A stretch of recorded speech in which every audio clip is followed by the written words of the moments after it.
If you stepped outside right now, what would you see? Maybe you'd see high blue sky overhead filled with towering white clouds. Maybe you'd see crowds of people, each with their own unique look and flair. Maybe you'd see leafy trees with colorful birds swooping through their branches. Maybe you'd see tall, intricately designed buildings or vast mountains.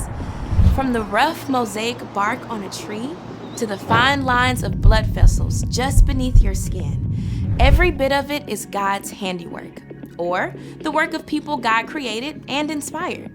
Paul writes in his letter to the church in Rome, "Ever since the world was created, it has been possible to see the qualities of God that are not seen." As you look at the world around you, it's impossible not to see the fingerprints of God, to see God's power, imagination, and faithfulness. Seeing what God has created and hearing stories about the wonderful things God has done can lead us to trust God more and more. And when you trust God, you're ready to make a move. As you begin to rely on God to help you face your challenges each day, others can see God at work. That's why faith is an amazing way to worship God with your life. Because worship is about more than just singing loud, it's all about living loud.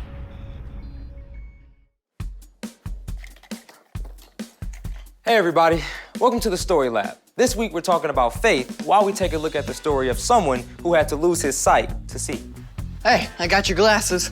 Thanks, man. You're very welcome. You have a great trip. Thank you.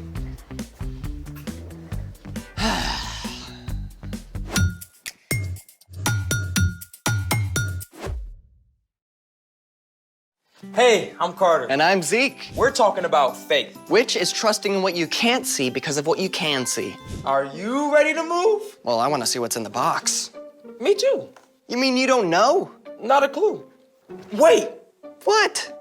mysterious box? No label? It's a scary movie waiting to happen. You're right. Let's take precautions. Okay, you ready? On the count of 11. 1, 2, 3, 4, 5, 6, 7, 8, 9, 10. Zeke, 11.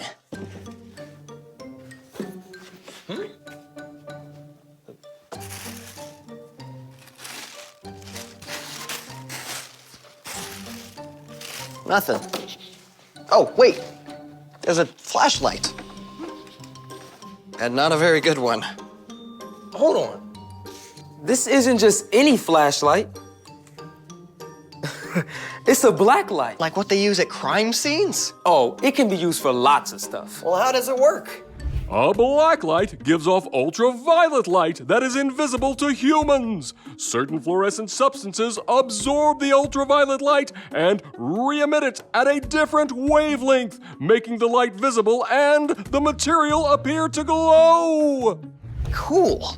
I wonder what we can see with this. You're wearing a white shirt. Watch this. Lights. Wow. Whoa. Dude, look at your shirt. That's awesome. Oh, your teeth looks ridiculous. It's like I'm radioactive. What else can we see? Whoa. Glowing fruit. That is totally awesome. Ripe bananas get fluorescent so that they can attract animals like fruit bats that don't see the normal range of light. God must have a wild imagination to come up with that. Hey, there's a note in there. It's blank. You really think so? Lights. Find 6 letters around the lab and you will get a prize that's fab. So we're supposed to search the whole lab with the black light? Sounds like it. Well, what are we looking for? Not sure. Let's start over here. Following right behind you. I see you. Just make sure you have my back. Oh, look. Ooh, it's a P. Wow. Let's keep going. Okay. Oh, it's a 3. But that's a number? I think it counts, right? As numbers do. Let's keep going. Okay, so we have a P and a 3. Oh, look. Ooh. An L. The plot thickens. Yeah. I think we gotta find some more. Ooh, right behind you. We gotta find some more, Zeke. Oh, look. X marks the spot, huh? Arg, matey. Okay, so we've got 3 P, L. X. Okay, 2 more. Right, that's 4. I'm kind of scared, Zeke. Don't be, I'm right here. Here's an A. Scared me.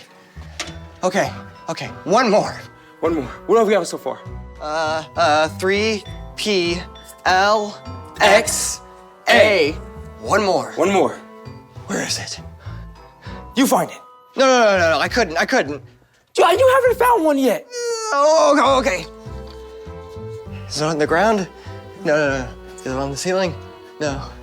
Ooh, you're moving too fast. Oh, sorry, where are you? Oh, there it is! Oh. Let's see. Okay, so that's 6. Right. What have we got? We're done. Okay. 3 P, L A, X. C, That's all of them. 3. I said that. We're done. We're done. Finally. Lights. Okay, that was 6. What have we got? The 3 L exact. What if we rearrange the letters? Nope. Oh, C-3PO. You know. Sir, the possibility of us successfully navigating the asteroid field is approximately 3,720 to 1. There's no O. Wait, let's see what it looks like with the 3 and the X put together. Wait, I got it. Oh, God, clap 3 times. So we're supposed to clap 3 times? You can do the honors.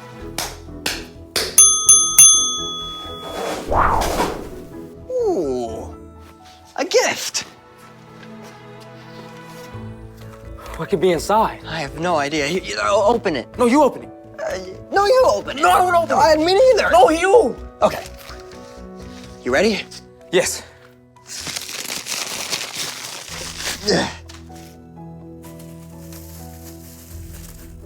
Ooh, glow sticks. I know just what to do with these. Yes. Oh.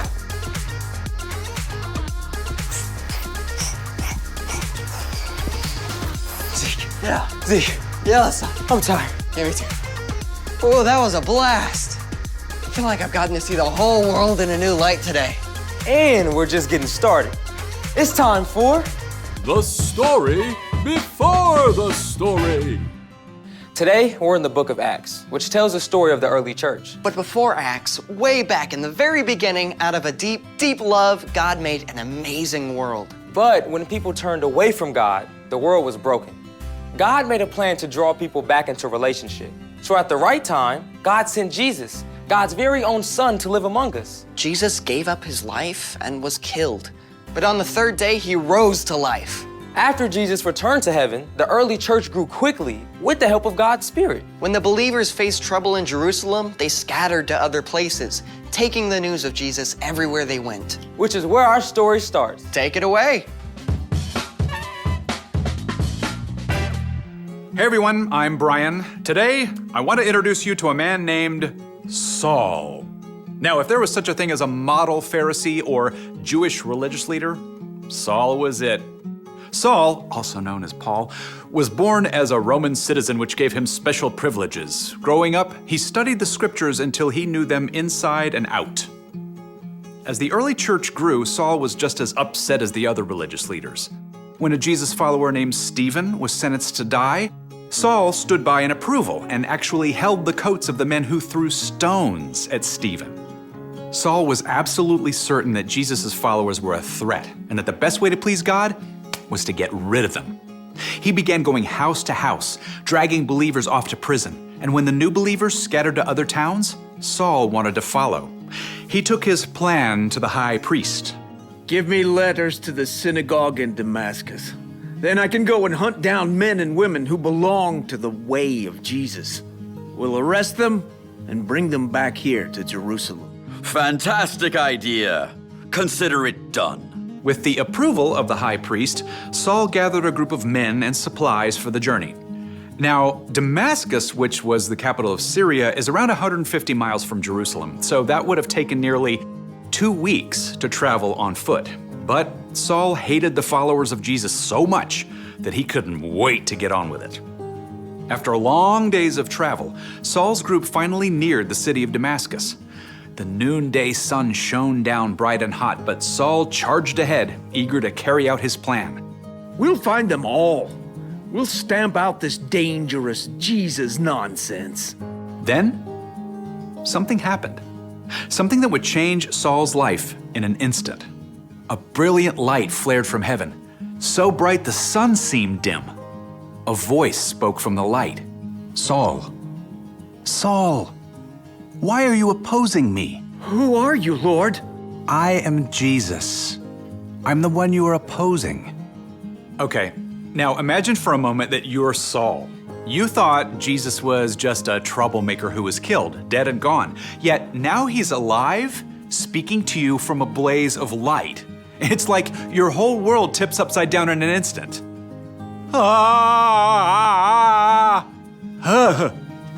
Whew. And Jesus wasn't done yet with what he had to say to Saul. "Now get up and go into the city. There you will be told what you must do." The men with Saul saw the light too, and heard a sound. What is that? It's like thunder. As the light faded, Saul stood and opened his eyes. I can't see. Saul had been in full command, yet now he was helpless. Men from the group led him to a home in Damascus, and for 3 days, still blind, Saul prayed to God. During this time, he didn't even eat or drink anything. And that's where we'll leave it for today. The end. Ooh, a cliffhanger. You're right, it's to be continued. You cannot just leave everyone hanging like this. Okay, spoiler alert, Saul's meeting with Jesus did change him. Later, Saul regained his sight, and instead of trying to wipe out Jesus' followers, Saul became one. So, what's our part in the story? Well, you probably won't hear Jesus ever speak to you from a brilliant light. Saul's perspective, his way of seeing the world, was changed in an instant. But as you begin to learn who Jesus is and choose to follow him, your vision too will start to shift. You'll start to see things in a new light. Like the stuff that happens to you. That's true. When you know Jesus, you discover that you are a child of God and that God loves you more than you can imagine. Everything that happens to you, even the hard stuff, becomes an opportunity to grow and become more like Jesus. Knowing Jesus can change how you see other people too. Yeah, it's like you get this supervision to look at your class bully or your annoying little cousin and see that they're made in God's image too. And they deserve your love and respect. Knowing Jesus means that you can pause at any moment in your day and ask Jesus to give you his perspective. The more you do, the more Jesus will show you ways to love God and love people in everything you do. Yep, I think you guys are seeing the light. See you next time. So, here's the thing. Knowing Jesus changes how you see things. Hey, do you think those glow sticks have any light left? And thanks for joining us in the Story Lab. See you next time.